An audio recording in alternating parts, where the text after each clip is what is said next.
বাবা তুমি একটু আগে আমরা আম খাইলাম, এখন আবার তুমি এই মাছও জোগাড় করছো? আজকে মাছ কিনে আনছো? মাছ আইর মাছ, কি আর বলে মাছ, আর মাছ, কি আর মাছ? আর মাছ, এটা আইর বলে। আইর বলে? আইরের মধ্যে কোয়ালিটি আছে, গুজি আছে, আইর আছে।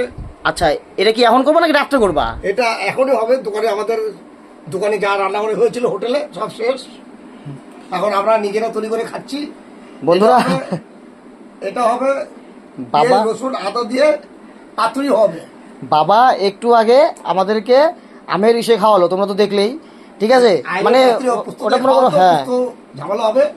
শর্টকাটটার মধ্যে করে দিচ্ছি, শর্টকাটের মধ্যে রান্না হবে। পুস্ত আমি পাচ্ছি না, পুস্ত দেরি হবে, সময় হাতে নেই, খাওয়া দাওয়া মাত্র তাহলে 4টা বাজতে চললো। তাহলে এক কাজ করি, এটি শুধু দেখাই, খাওয়া দাওয়াটা পরে দেখাবো, কারণ একদিনে এত কিছু হয় নাকি। তাও তো তুমি যে এত কিছু করতেছো, মাছ যে কোন ফাঁকে কিনা আনছো কে জানে। ঠিক আছে বন্ধুরা,